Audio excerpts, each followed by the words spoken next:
Video देखता हूं कि दुबई में केरला कम्युनिटी के द्वारा शाहिद अफरीदी का वेलकम किया जाता है। बूम बूम अफरीदी के चैंट्स के साथ उसका स्वागत किया जाता है। वो शाहिद अफरीदी जिसने आज से चंद दिनों पहले भारत के फोर्सेस को लेकर भली बुरी खोटी खरी सुनाई थी। वो शाहिद अफरीदी जिसने भारत को लेकर कई गलत बातें कही। वो शाहिद अफरीदी जिसने पहलगाम टेरर अटैक से लेकर ऑपरेशन सिंदूर के बाद तक प्रोपेगेंडा के अलावा कुछ नहीं किया। वो शाहिद अफरीदी जिसने चाय के कप को हाथ में लेकर भारत का मजाक उड़ाने की कोशिश करी। हालांकि ये हो नहीं पाया क्योंकि शिखर धवन ने अंदर तक बांस ठेल दिया था शाहिद अफरीदी की। वो शाहिद अफरीदी जिसको एक मैटर ऑफ शेम माना जाता है भारत में, जिसको हमारे भारत के बच्चे बच्चे अपने जूते के नोक पर रखते हैं, उस शाहिद अफरीदी को अपने सर पर चढ़वाकर मुतवाया इस केरला के कम्युनिटी ने जो अपने आप को 100% लिटरेट होने का दावा करते हैं। दोस्तों यहाँ पर दो तस्वीर दिखा रहा हूं मैं आपको। एक तस्वीर है जो अपने दुश्मन को, जिसने बार बार तुम्हारे देश का मजाक उड़ाने की कोशिश की, जो तुम्हारे देश के खिलाफ प्रोपेगेंडा कर रहा है, जो तुम्हारे देश के खिलाफ खड़ा, जो तुम्हारी बर्बादी के लिए सोचता है दिन रात, उसको पूजने वालों की, उसके वो अपने बाप बनाने वालों की। और यही लोग दावा करते हैं कि दे आर लिटरेट। और दूसरे तस्वीर में वो 10 साल का एक बच्चा है, जो बच्चा खुद को देसी बोलने में गर्व फील करता है। वो बच्चा जब देश की सेना ऑपरेशन सिंदूर को अंजाम दे रही थी,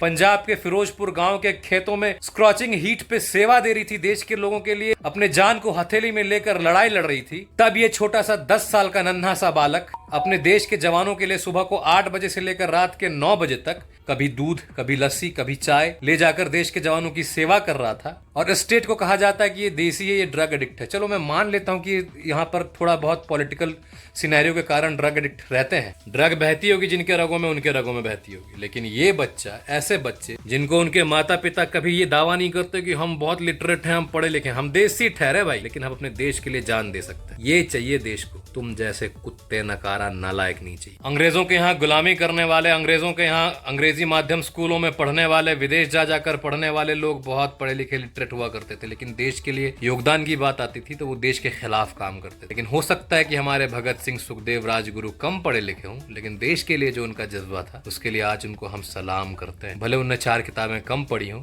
लेकिन अगर तुमने 10 किताबें ज्यादा पढ़ ली है और अपने देश के नहीं होते, एक बाप के नहीं होते, 75 बाप के हो, फिर तुम्हारा सम्मान क्या होगा बे दोगलों। मतलब लिटरेट होने का तात्पर्य क्या होता है कि आप अपने दुश्मनों से जूते खाते चलो। मतलब लिटरेट होने का तात्पर्य ये भी होता होगा कि जो आपको भाव तक नहीं दे रहे, जो आपको सूर्योदय से सूर्यास्त तक गालियां दे रहे हैं, उनके चरणों के धूल को जाकर चाटो, उनके पैरों को धोकर पियो। यही शायद लिटरेट होने का मायना होता है दुबई में रहने वाले केरला कम्युनिटी वालों के लिए। दरअसल इंडियन केरला कम्युनिटी वालों को बहुत ज्यादा चुल है जो वहां पर रहते हैं। ये लोग पाकिस्तान एसोसिएशन दुबई में जाकर रिसेप्शन की तैयारियां कर रहे थे, भाईचारा कायम करने की कोशिश कर रहे थे पाकिस्तानियों से। अभी पहलगाम हुआ, ऑपरेशन सिंदूर हुआ, हो सकता होगा कि वहां पर थूक चाटने में दिक्कत आती होंगी केरला कम्युनिटी वालों को।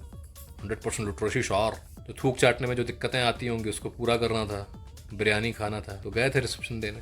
मतलब इन लोगों ने इस बात को दिखा दिया कि इनके लिए लिटरेसी का मायना ये होता है कि कोई तुम्हारी माँ को अगर रात को छेड़ कर भी चला जाए, छेड़ना समझना, छेड़ने का मतलब मैं बहुत गहरी बात कर रहा हूँ, तो ये लोग जाकर उससे लड़ेंगे नहीं, बदला नहीं लेंगे, बल्कि ये लोग जाकर सुबह को उसके घर पे मत्था पटकेंगे, कहेंगे तुम मेरे बाप हो गए, तुमने मेरी माँ छेड़ दी, मेरी बहन छेड़ दी, now you are my father. वो शाहिद अफरीदी जिसको 20 दिनों पहले तक हमारे देश के बच्चे बच्चों ने औकात दिखा दी थी, वो शाहिद अफरीदी जो ट्रोल करना चाह रहा था भारत को अभिनंदन वाले मैटर पे लेकर, भारत ने दिखा दिया कि अबे तुम जिसको ट्रोल करना चाहते हो वो तुम्हारा बाप निकला है। वो तुम्हारे टेरिटरी में जाकर अपने पुराने मिग 21 से तुम्हारा अमेरिका का बड़ा वाला नया वाला जहाज ध्वस्त कर दिया F-16। उसके बाद अगर तुम्हारे टेरिटरी में गिरा भी, तुमने मौका पाकर अगर उस पर हाथ चलाए, तो अभिनंदन के देश का जो नेता है वो इतना पावरफुल है कि तुम्हारी सरकारों के टांग कांप रहे थे। तुम्हारे डिफेंस मिनिस्टर तुम्हारे पार्लियामेंट में खड़ा होकर कह रहा है कि पसीना माथे पर थी, हमारे टांग कांप रहे थे कि किसी भी वक्त भारत पाकिस्तान पर हमला कर देगा अगर अभिनंदन को नहीं छोड़े।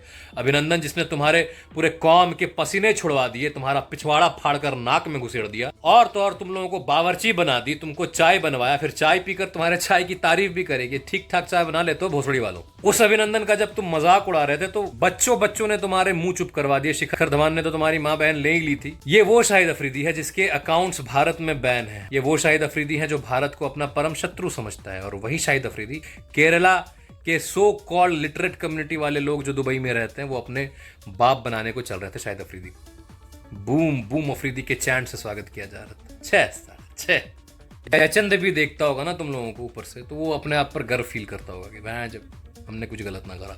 पाकिस्तान द्वारा स्पॉन्सर्ड इस्लामिक टेररिज्म में पहलगाम अटैक्स जो करवाए गए उसमें 26 भारतीयों के जान गए। मजहब पूछकर मारा गया, ये ना तो बात आपसे छुपी ना तो हमसे छुपा। तुम नॉर्थ इंडिया के रहने वाले हो, साउथ इंडिया के रहने वाले हो, सेंट्रल इंडिया के रहने वाले हो, या फिर विश्व के किसी कोने में रहने वाले हो, नेपाल वालों को नहीं बख्शा गया जब जान गए कि ये हिंदू है तो। और ये सारी चीजें होने के बाद आंखें धो धोकर पूरे भारत ने इस चीज को देखा, उसके बाद भी पाकिस्तान एसोसिएशन दुबई यानी कि PAD जो वहां मौजूद है, वहां पर जाकर भारत के केरला कम्युनिटी वालों ने रिसेप्शन ऑर्गेनाइज किया वहां पर, ताकि एक संदेश दे पाए भाईचारे का। कौन सा भाईचारा भाई, कौन सा भाईचारा?